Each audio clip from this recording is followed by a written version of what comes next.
você! Você mesmo! Você sabe o que é cegueira botânica?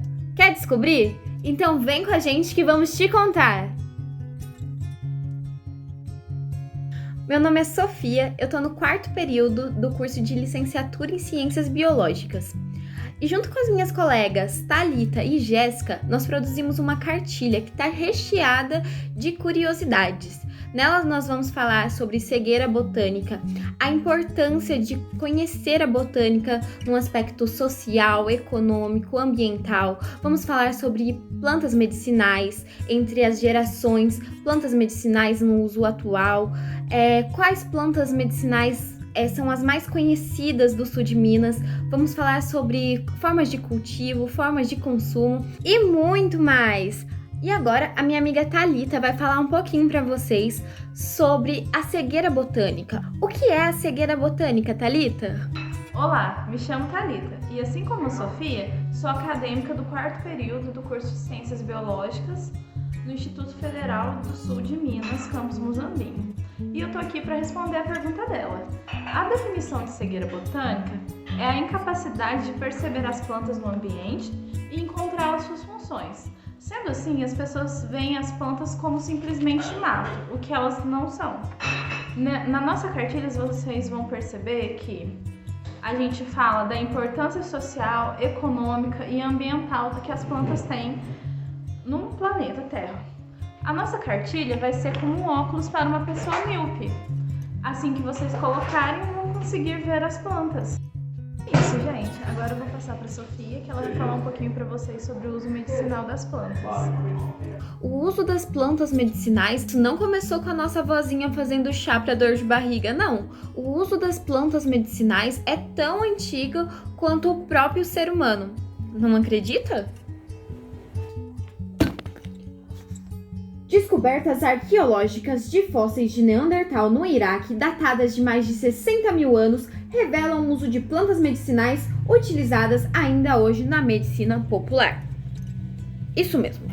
E não para por aí. 4.000 anos antes de Cristo, e os sumérios já utilizavam tomilho, alcaçuz, mostarda, tudo para fins medicinais. Os babilônios acrescentaram à lista açafrão, canela, meninas, canela, alho, entre várias outras. O Egito contribuiu com mais de 800 receitas, utilizando mais de 700 plantas medicinais, essas contidas no papiro de Ebers. E algumas dessas plantas eram hortelã, mirra e a queridinha das mulheres, a babosa. Inclusive, a babosa, a aloe vera, está presente até na Bíblia, dentre diversas outras.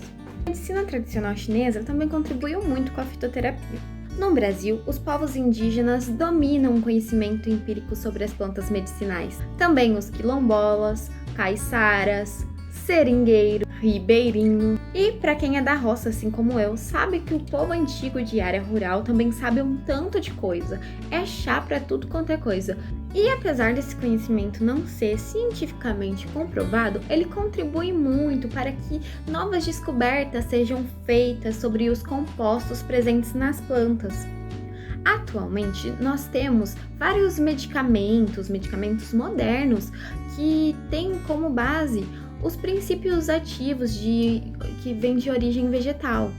E muitas vezes eles já eram utilizados de forma medicinal há muito tempo atrás. Esse poder curativo das plantas se deve ao chamado metabolismo secundário. Lá na cartilha nós explicamos melhor o que é esse metabolismo secundário, qual a importância dele para as plantas e para nós, quais os compostos que nós encontramos e a forma como ele é utilizado. Na cartilha, nós damos exemplos também de medicamentos que, para que eles fossem desenvolvidos, foi necessário primeiro encontrar esse princípio ativo em uma planta. E esse princípio ativo foi sintetizado em um laboratório para que ele atendesse da melhor forma possível as nossas necessidades, as necessidades do nosso organismo. Lá tem um exemplo, por exemplo, da vinca, que é o medicamento feito a partir dos 2 alcaloides que a vinca contém, que é a vinblastina e a vincristina, eles são utilizados para o tratamento de leucemia e outros tipos de câncer. Também tem um exemplo de uma planta tóxica, que é o açafrão do prado. Ela, apesar de tóxica, tem alguns compostos que podem ser usados de forma benéfica, né? Em forma de tratamento, mas ela é super tóxica e ela pode causar vários problemas para o nosso organismo quando utilizadas de forma inadequada, e também no medicamento dosagem superior ao recomendado também pode trazer alguns problemas. A Thalita agora vai dar alguns exemplos de plantas que são muito comuns aqui no sul de Minas, que bastante gente conhece. E depois, se vocês quiserem saber mais, já sabe, né? Vai lá na cartilha e lá vai estar falando sobre cada uma das plantas, sobre os seus fins medicinais, vai estar falando sobre o modo de cultivo, o modo de consumo, e tá bem legal, gente. Nessa cartilha abordaremos plantas como boldo brasileiro, erva cidreira, capim-limão, alfavaca, calêndula, hortelã e carqueja. Também falaremos aspectos históricos de outras plantas inclusas na nossa cartilha, tais como alecrim, por exemplo. Também falaremos de modo de cultivo e modo de consumo, sempre explicando as contraindicações e os níveis de toxicidade das plantas. Todas as plantas em nossa cartilha, aliás, todas as plantas, no geral, apresentam mais de um princípio ativo, que quando usados nas quantidades erradas e superdosagem e constância, podem causar vários efeitos colaterais e serem tóxicos e perigosos para as pessoas que estão as ingerindo. Efeitos como diarreia, vômito, alucinações, hemorragias, entre outros, podem ser desencadeados pela constância no uso dessas plantas. Essa cartilha foi desenvolvida com o intuito de trazer conhecimento botânico para quaisquer pessoas que cheguem a ler ela, podendo ter acesso a pessoas do ensino médio, ensino fundamental, ensino superior e até mesmo pequenos produtores rurais, assim como pessoas da comunidade externa que gostam de ter jardins em suas casas.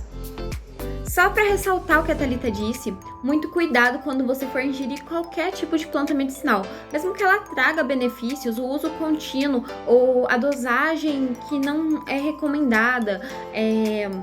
Se você tem alguma restrição médica, também pode estar sendo um fator de risco para você fazer o uso de determinada planta. Então se informe, pesquise, veja as contraindicações, veja a quantidade, o modo de preparo adequado.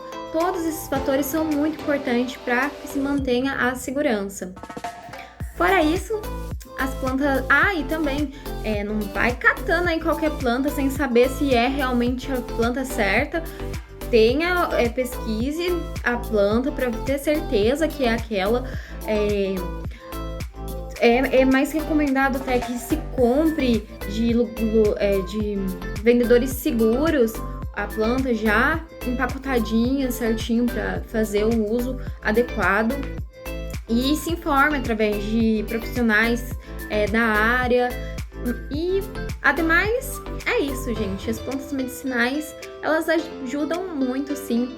E, como a gente pode ver no decorrer da história, sempre elas estão presentes lá. E elas podem, sim, ser muito benéficas. É isso, gente. Espero que vocês gostem da cartilha. Espero que vocês tenham gostado do nosso vídeo. Tchau, tchau!